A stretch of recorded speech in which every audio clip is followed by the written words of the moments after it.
Okay, hello everybody. Welcome to the Bootcamp Blueprint, the place where personal trainers go to grow their bootcamp and social media. I'm here with the two biggest bootcamp experts in the world. I'm going to get them to introduce themselves in a second, but it's going to be an interesting episode today because we've picked a guest at random, and that guest is in the process of growing their bootcamp. So it's just going to be a live 15-minute Q&A. So that person is going to ask us questions, and we're going to answer. So we'll do a quick around the grounds. Just let us know, guys, your name and your social media. Jonathan. How you doing, everybody? My name is Jonathan Hertilus. I go by Jonathan FitPro. Love business building and all that good stuff. The best way to find me is probably YouTube. You can just search how to sell personal training, and I'm happy to be here. Awesome. Danielle. Hey, guys. Thanks for listening. I'm Danielle from Axfit, AXFIT. And you can find me on YouTube, Instagram, Facebook. Everything's under Axfit. And I'm excited to be here with our new guest. This is going to be cool. Awesome. Sana, do you want to give us a minute or two introduction? Who are you? Where are you from? What stage are you at bootcamp? How long have you been doing it? All that sort of stuff. So I am quite new into the fitness industry. So I only graduated as a PT in March. And I started my boot camps end of May, beginning of June. And I'm on my second challenge now.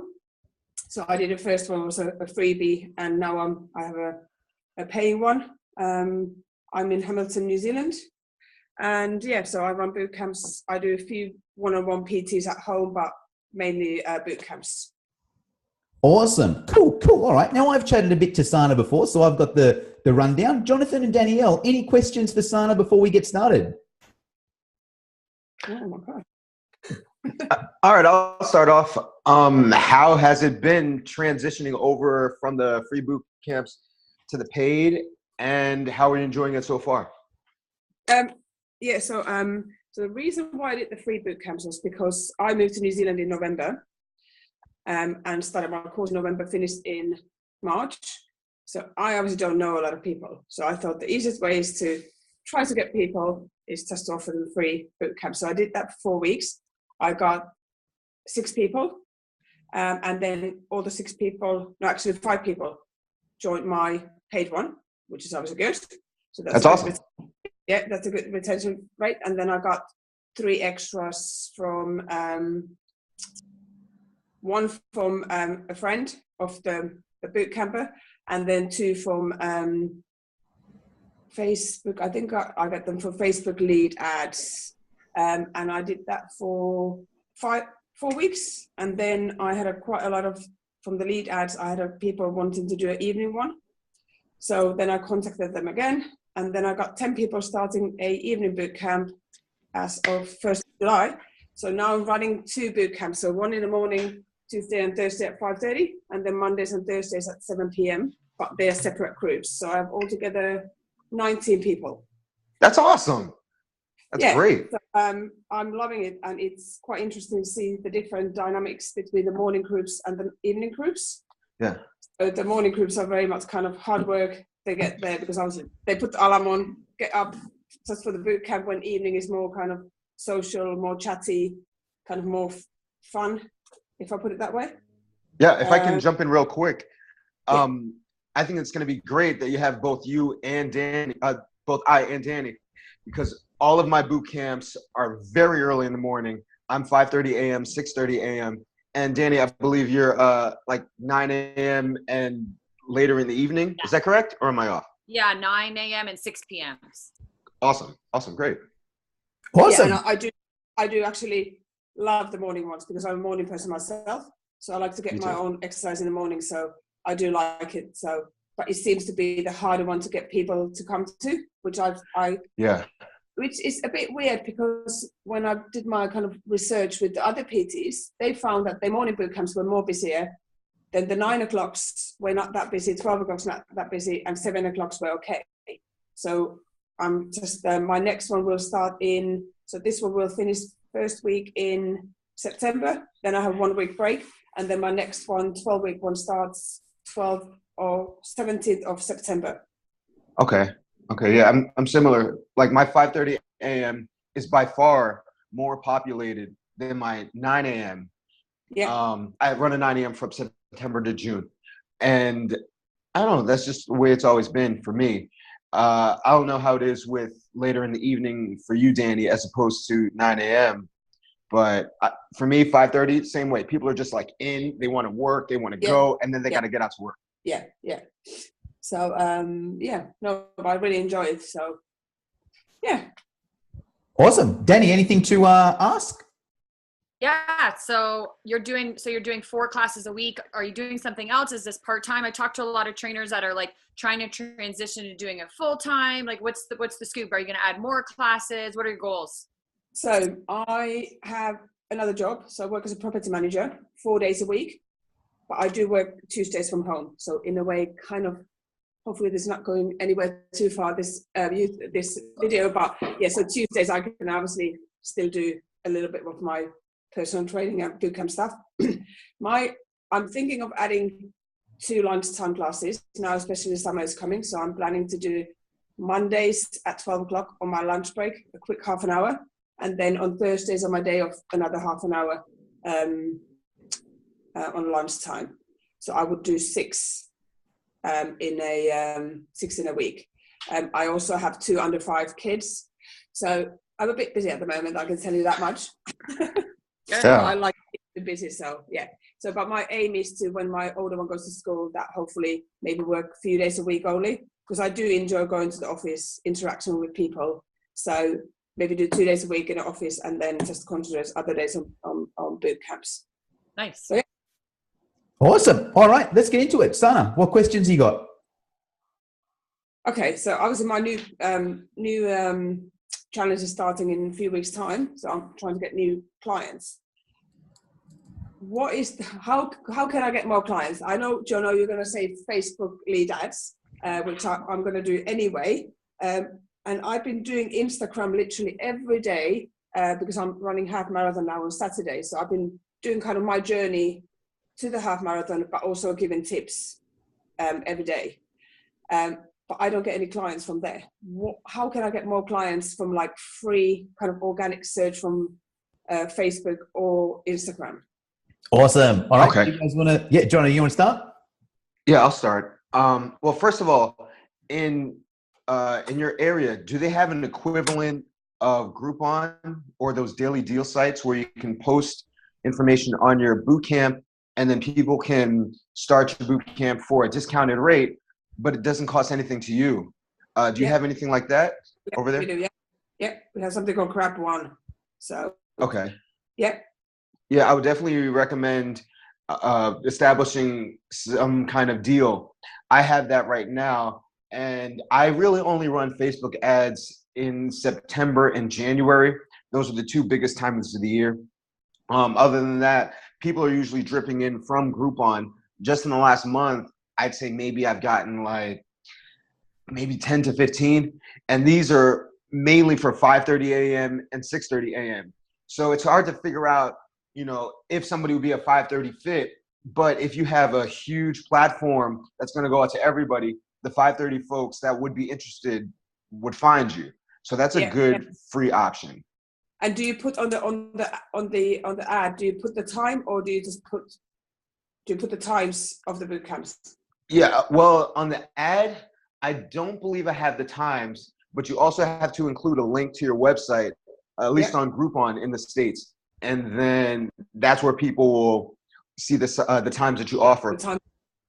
Funnily enough, though, even though it's clearly printed on the website, a lot of times people will call and say, what time are you guys available? What time do you have class? So, having the times help, but people will still call in and ask. Okay, cool. Danny.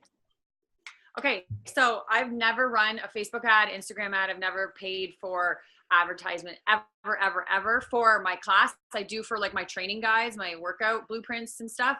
But so I'm like queen of like finding people without spending money. So here's a couple of things I do. So you're a runner, which is awesome. So you're in with the runner. So you need to get to all those like fun runs and contact these work really well for me. I contact the host of the run or event or any kind of fitnessy thing and say, hey, I'm Sana. I want to do a warm up for your group. It's free. I just want to come. I really like getting people revved up. So now you're up front in front of like maybe it's 50, maybe it's 500 runners, fitness enthusiasts. You're getting them pumped up. They say your name a couple times, Sana from boot camp. She's warming us up. Check her out after. So you make them fall in love with you within those, like, maybe it's a 5 to 10 minute warm up, given your personality, then plug yourself a little bit whenever you can without sounding salesy. So I do a lot of those in my city, as many as I can, just like search online, see events. Maybe it's like, different charity events, and yeah, you're not paying for advertising. You're not getting paid for being there, but it's just your time. So I do a ton of those. And then I do a lot of, I'll go to schools and churches and workplaces and offer, I'll come in and do a quick, because every school has Fit Week. So it's kids, but you send them home with the pamphlet, and next thing you know, your parents looking at it and they're like, oh man, I need this, boom, boom, boom. So stuff like that, kind of thinking that way. And then good old flyers, it's old school, but print some flyers off, put them in at the daycares, put them at whatever your demographic is, think where they're going, the grocery store. I've even put them under windshields, and that's annoying. And it drives me crazy when people do it, but some people see it as a sign. It's on their windshield. I haven't done it in a long time, but when I first started, I hit windshields up, and yeah, it's annoying to people, but sometimes you just got to be annoying. Yeah, so Agreed. I have teamed up with a local running club. Yeah. They are, so we're partnershiping kind of together. So they give my details to all the new members. Sweet. And I'm going to go, and they have an event in a few weeks' time. I'm going to go and do stretching with them. Good. That's one. And then I have also a leaflet of mine is going to one of the schools where I hold my boot camps to the newsletter next week. So that's what I'm doing. Well, that's good. Yeah, now just find more events. Go online, spend, an hour every week or whatever it is, and find as many events you can go to and be a part of, and find people that way. Yeah. I want to throw in a question and a comment. The question, I guess we'll go to Danny, because I remember in the beginning of my boot camp, I tried to do the whole events thing, and obviously you're very charismatic. You have a lot of energy. Have you ever tried salons? Did you ever get luck with that? I like the daycare thing. I actually never tried that. But have you ever tried beauty salons and hair salons? Does that work for you? No, I never thought of that. That's a good idea. I run a stroller fit too, moms and babies. And Sana, that's something you can think of because you have kids. I do a mom and kid fit, and there's grade up to JK SKs that come, and that's a huge hit. And Jonathan, I don't know if you do a stroller fit, but I feel like the moms would love you. Stroller fit. You know what I think? I think this is going back to the salons. But number one, you're probably going to have more success there because number one, you're their demographic. You actually have hair. Everything works in your favor. Whereas myself, probably not as much. I mean, I'll give it a shot again. I really like the whole anything where there are going to be a large collection of kids, like daycares and schools, like Danny said, is going to be great. Going back a couple years ago, I had a client who was part of a Girl Scout group.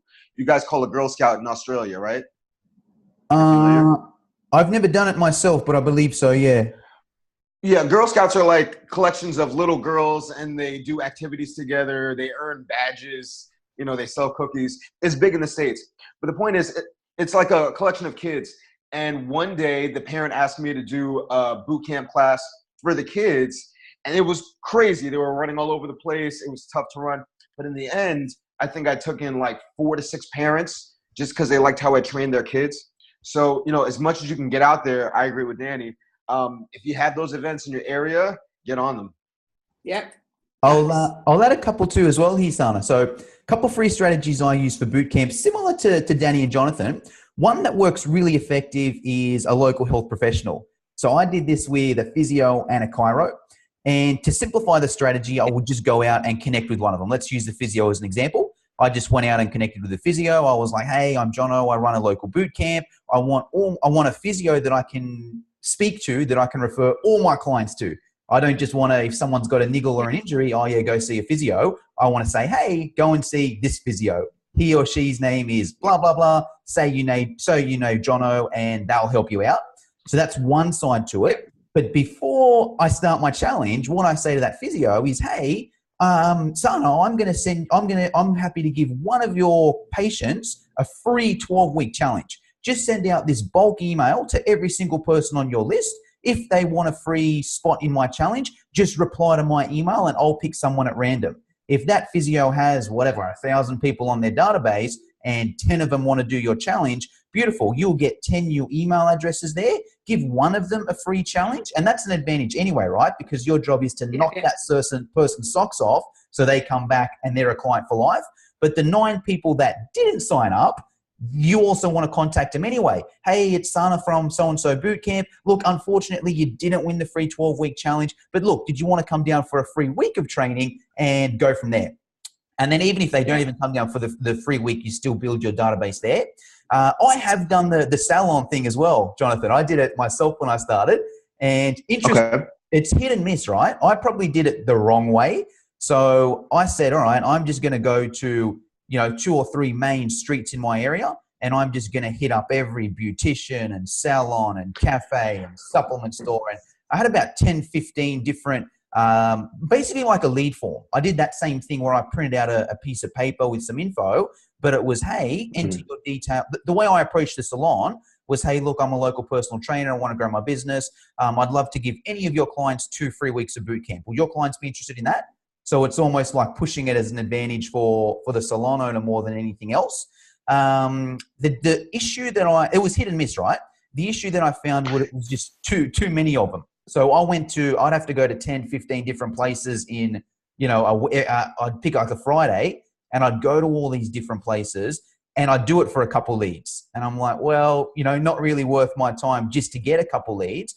But if there's one place there that can bring in those continuous leads and you only need to go to that one place, it'll be an advantage. And I'll give one quick example. There was this one salon that I went to. I went there 2 or 3 times and there were no leads, right? For 3 weeks, not one person put their name down. But a few weeks later, the head of that salon called me and she was like, hey, Jono, look, you came in a few weeks ago. Look, I know no one put their name down, but I'm actually interested in training. Are you still running a boot camp? I'd actually like to sign up. So she signed up for a 12-week challenge. Then straight away, she signed up for a year and she brought 2 of her co-workers as well.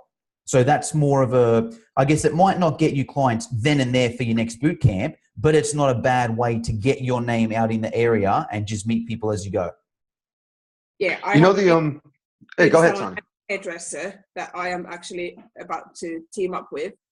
And maybe we can kind of give each other some kind of discounts. I give her clients a discount and then she gives my clients a discount, and kind of we unofficially kind of market each other.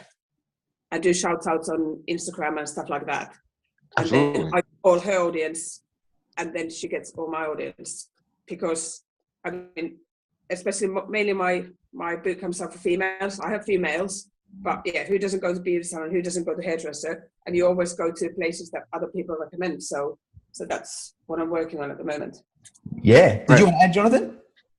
Yeah. I was going to say 2 things. Number one, in terms of getting somebody from a salon, you can't just always go to the business, because people connect on a personal level to the actual beautician. So what I found is if you can find the most popular one somehow, or ask your current clients who does your hair and then get in direct contact with them. People are always out to make money, or people will appreciate making money. So I have a very generous referral program. I charge like $200 a month for my boot camp. And anytime somebody refers a friend, I give them 50% off of what their friend paid. So if you're going to a salon person and you say, hey, I know that you do so-and-so's hair. If you refer anybody else, I can give you $100 per person. They're going to be more motivated. That's not something you necessarily have to do, but it's something that I do in terms of like getting my clients motivated to refer their friends, because they can save money, and who doesn't want to do that? Awesome. Okay, awesome. Hey guys, I think that's actually all we've got time for. Anything to finish off with? Any quick finishes? Sana, anything you want to finish off with? Just the Instagram thing. Is it Instagram worth of doing? Because I just feel like I'm doing a lot of stuff every day and I don't get anything. Jonathan? I don't use Instagram a lot, personally. I focus on search engine optimization. We didn't get into too much of that today, but we can link up. You can message me if you want. Yeah. Maybe I'm too old. I'm not doing Instagram that well. My demographic is a little bit older, so I stick with Facebook and web optimization personally. Yeah. But I'm sure Instagram could work if you wanted to do it differently. Maybe if you ran ads. Well, I have to say my kind of clients are, I have some that are kind of early 30s, but mainly they are kind of my age, kind of late 40s to kind of mid 40s. But yeah, that's mine. Yeah. Okay, that's it. Danny, anything to add to that? Instagram for yourself? Yeah, I am a huge Instagrammer. I love it. And I'm 36 and a lot of my clients are, my demographic's 25 to like 60. So a lot of them are on, a lot of them aren't, but it's what you're Instagramming. You know, you got to like to pull it out in class, get people doing stuff in class. Doing client highlights are like one of my best ways to find new clients. I'll like share a before and after, or not even just a picture of, you know, Johnny in class doing like something really, really cool. And then I do a little blurb about him and then he shares it and other people share because they're proud of him. So client highlights, before and afters, Instagramming pictures and videos while you're in class. Maybe what you're doing on Instagram, people are finding boring. So try and switch it out a little bit or get your face in talking a bit more, and what you're hashtagging, hashtag stuff in your city. So you don't care about the whole world seeing your stuff. It's more like locals finding you. So just kind of, you know, you can always message me too. Like Jonathan said, if you have any questions, but yeah, I think you're passionate about what you're doing and you're here asking questions and you have a good following that's already like grabbing onto you. I think you have good numbers for just starting. So you should be really proud. Yeah. Thank you. Yeah. I'll add too. So what I'd recommend Instagram wise, Sana, follow Danny because she's doing well on it. And that's a good model for success anyway. Just, hey, find someone that's doing a good job of it and just copy what they're doing. Yeah. So follow Danny on Instagram, see what she's doing. Don't rip her off because everyone's got their own style anyway, right? So try and be Danielle. It's not going to work. There's only one Axfit, right? But see what she's doing and you might get an idea or two and then just study it, all right? And as Danielle said as well, as location specific as possible. So every photo you take, check in at that location. Use the local hashtags. Follow other people from that location. Follow other people that use that hashtag. Interact with them and you go from there. But that's all we got time for today. So thank you everyone for your time and we'll leave you all to it. All right. Okay, thank you everybody. Have a good